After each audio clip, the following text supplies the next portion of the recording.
So hi guys, welcome back to LDGaming. As much as we don't want to say, we are very much hungry with higher definition things. Well, there came the 720p. We haven't had enough. We had 1080p, 1080i. We hadn't had enough. We had 1440p. We hadn't had enough. We had 4K. That's still not enough. And we have 8K right now. And well, it's very much good to say that we are improving in terms of videography. But one thing is being left out: audio. So in today's video, we'll be talking about the three most common cables or interface that we use normally in the tech world, or basically in the PC world, I guess. So without further ado, let's jump in.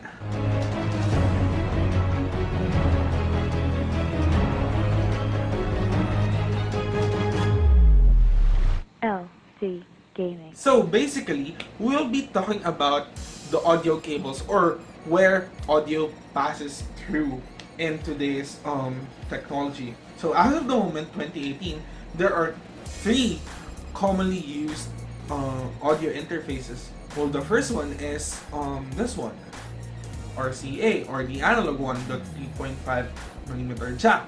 And next is HDMI. So there, the HDMI. And the least common one, optical cables. So I'm gonna focus on one thing, which is the optical cables, but we'll get into that soon. So let's first talk about the analog, the RCAs, or your 3.5mm jack.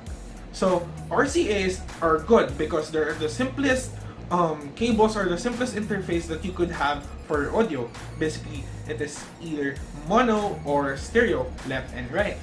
Well, it makes a good sound, but the problem is it has there's interference, digital interference, which damages your audio quality, which is bad, and also it degrades over long distances of wires, such as 3 meters, 5 meters, and stuff like that.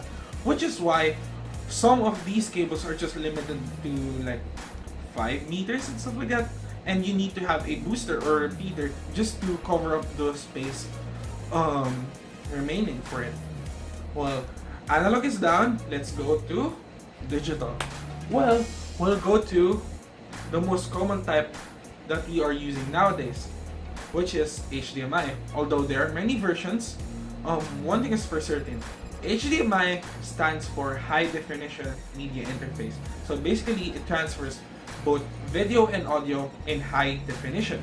Well, the good thing is that it could transfer audio in higher definition as well, like the one that you have in Blu-rays, Master CDs, Dolby Digital, and stuff like that. Super CD, Super Audio CD, and stuff like that. It's very good that we have this cable, but the problem is still there: interference. Also, this one degrades over time, which is why HDMI cables only have certain lengths, such as the one that I have here. This one is HDMI 2.0.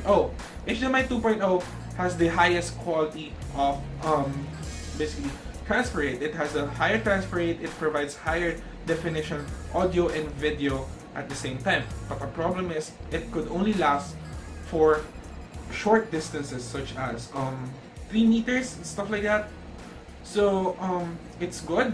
It could transfer higher audio, but the problem is still there.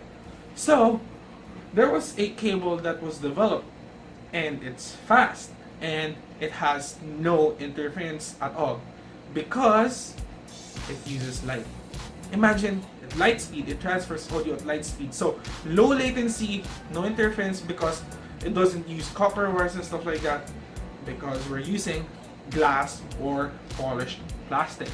Well, optical cable uses as I've said earlier, glass and plastic to remove the latency and the interference produced by the copper wires.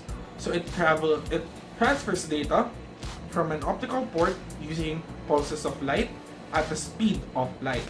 So according to my simple research, 6.5 hours later. so you might be wondering, how does the optical cable transfer audio, or at least data? Well, optical cables transfer data at the speed of light in glass. So it's so the old version is that it uses glass and it's not flexible. So there's another innovation, which is through polished plastic. So basically there's one version glass and the other version is plastic. Although there are no quality degradation in it, both glass and plastic. The only problem glass has is that it cannot bend. Well, it could bend, but not entirely. Like those extreme bends, that's the only problem up until now. Together with plastic, that's the only problem that optical cable has. And also the price, because the demand is too low for optical cables nowadays because of the rise of HDMI. Well, there you go. The prices of optical cables are high and doesn't go down, which is why demand is so low. It transfers data at the speed of light. The speed of light in the vacuum is divided by the refractive index of the glass used, typically around 180,000 to 200,000 kilometers per second, resulting in 5 to 5.5 microseconds of latency per kilometer. Thus, the round trip delay time for 1,000 kilometers, which is very far, is around 11 milliseconds. So that's blazing fast and absolutely no lag at all. Also, what's this? I almost forgot. To transfer data using an optical cable, the optical cable uses total internal reflection between those glass tubes or those polished plastic fibers to transfer data from those through the surface of the plastic to the other end of the cable. To relate this in economics terms, since I'm an economics major, it's basically like using this one, the